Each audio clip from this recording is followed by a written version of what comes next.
மாந்திரீக பயிற்சி மையத்திலேருந்து குருஜி பேசுறேன். இப்போ வந்து எதிரிகளால ஒரு மனிதனுக்கு ரொம்ப பாதிப்புகள் ஏற்படுத்தி குடுப்பாங்க. எப்படின்னா, ஒரு மாந்திரீகன்கிட்ட போயிட்டு,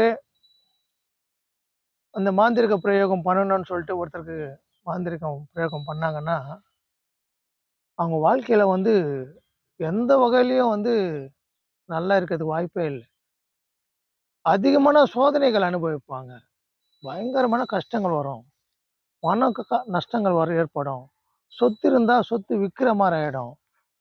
அப்படி ஒரு ஏதாவது ஒரு நல்ல காரியம் பண்ணணும்னு நெனச்சாலும் நல்ல காரியம் பண்ண முடியாது. இப்படி பல வகையான கஷ்டங்கள வந்து ஏற்படுத்தி வச்சிருப்பாங்க. அப்போ இவங்க பார்த்தோம்னா, ஒரு ஒரு நல்ல ஜோசியர்கிட்டயோ, இல்ல குருமார்கள் கிட்ட போய் கேட்டு, "எங்களுக்கு கஷ்டம் இந்த மாரி இருக்கு. என்ன காரணம் சொல்லுங்கன்னு" சொல்லும்போது, அவங்க வந்து சொல்லுவாங்க. குரு பார்த்து சொல்றாங்கன்னா, அப்போ வந்து இந்த மாரி ஒரு தேவதைய வந்து உங்களுக்கு ஏவலா ஏவிவுட்டுருக்காங்க சொல்லி பார்த்து சொன்னாங்கன்னா, அந்த தேவதை எப்படிப்பட்ட தேவதைன்னு பார்க்கணும். ஏன்னா, இது வந்து எப்படிப்பட்ட தேவதைன்னா, சிறு தேவதைகள் இருந்தால், அது வந்து ஒரு சாதாரணமான மாந்திரீக பிரயோகம் வந்து கட்டுக்கட்டால நின்னு போயிடும். அது பெருந்தேவதை வச்சு மாந்திரீக பிரயோகம் பண்ணியிருப்பாங்க. அது இல்லாத ஒரே நபர் மேல ஒரு 2, 3 தேவதைகள் வந்து ஏவிவுட்டுருப்பாங்க. அப்போ அவங்களுக்கு என்ன ஆகுதுன்னு சொன்னா, கடுமையான பாதிப்புகள் உருவாக்கி குடுத்துரும். அதாவது ஒரு நார்மல் மனுஷன விடுங்க. ஒரு மாந்திரீகம் தொழில் செய்றவங்களுக்கே இந்த கஷ்டம் ஏற்படும். ஆனா எதிரி மாந்திரீகன் என்ன பண்ணுவாங்க, நம்ப இந்த மாந்திரீகன் அடுக்கணும்னு சொல்லிட்டு, அவங்க என்ன பண்ணுவாங்க, அதிகமான சக்தி உள்ள தேவதைய வந்து ஏவிவுடுவாங்க. அப்போ அந்த மாரி ஏவிவுட்ட தெய்வத்த வந்து எப்படி கண்டறியணும்? எந்த வேலை நம்மளுக்கு வந்திருக்குன்னு தெரியணும். இல்லன்னா நம்ம வந்து அந்த கஷ்டத்துல மாட்டிக்கின்னு ரொம்ப பாதிப்பு உள்ளாயிடும். அப்படி எந்த மாரி தேவதையில ஏவிவுட்டுருந்தாலும், பாதாள பைரவர் என்ற ஒரு சக்தி இருக்கு. பைரவ சக்தி அது. பாதாள பைரவர். பாதாள பைரவர் சக்தி வெட்டு மந்திரம் வச்சிருக்கணும். அந்த பாதாள பைரவரோட சக்தி வெட்டு மந்திரத்த எந்திரம் வந்து ஒரு 3 கலர் மாவுல வந்து கோலம் போடணும். அந்த கோல மாவுல வந்து 3 கலர் கலந்து வச்சுக்கிட்டு, ச அதாவது கருப்பு, சிகப்பு, வெள்ளை. இந்த 3 கலர வந்து அந்த பைரவரோட எந்திரத்த வந்து தரையில வரையணும். வரைஞ்சு அவருக்கு மது, மாംசம் படையலா வைக்கணும். அதுக்கப்புறம் ஒரு பூசணிக்கா, ஒரு தேங்கா, ஒரு குமுட்டிக்கா வச்சிருக்கணும். 9 எலுமிச்சை பழம் வச்சிருக்கணும். ஒரு எலுமிச்சை பழத்திலயும் 9 ஆணி குத்தணும்.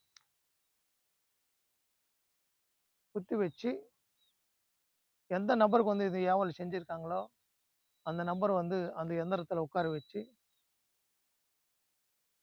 நீங்க அங்க இருக்க சுடுகாட்டு மண்ணோ, இல்லன்னா களிமண்ணோ, ஒரு பொம்மை மாரி ஒண்ணு ரெடி பண்ணி, அந்த பொம்மை வச்சு புது மொ ஆ மறு என்ன சொல்லுவாங்க? மொறத்துல வச்சு, புது மொறத்துல வச்சு, அந்த மந்திரத்த அதாவது பாதாள பைரவரோட மந்திரத்த ஏவல வந்து பொம்மையில இறக்கக்கூடிய மந்திரங்கள் இருக்கும். அந்த மாரி மந்திரத்த படிச்சு, அந்த பொம்மையில இறக்கி, அது எடுத்துன்னு போயிட்டு, நம்ம வந்து அதுக்குரிய மந்திர பிரயோக வேலைகள் செஞ்சு, அத நம்போ எரிச்சுட்டோம்ன்னா, உங்களுக்கு அந்த கஷ்டத்துலருந்து விடுபடலாம். அதுக்கப்புறம் அந்த நபர எந்த நபர் பாதிப்பு நபர் இருக்காரோ, அவர உட்கார வச்சு, பூசணிக்காய் வெட்டு. அதாவது பாதாள பைரவரோட மந்திரத்த வந்து வெட்டு மந்திரத்த படிக்கும்போது, அந்த பூசணிக்காய் வெட்டணும். அதுக்கப்புறம் தேங்காய் வெட்டணும். அதுக்கப்புறம் கும்மடிக்காய் வெட்டணும். இப்படி வெட்டி முடிக்கும்போது, எந்த கட்டுகள் இருக்கட்டும், ஏவல் தெய்வங்கள வந்து ஒரு 5 தேவதைய அவன் மேல ஏவி விட்டுட்டோம்.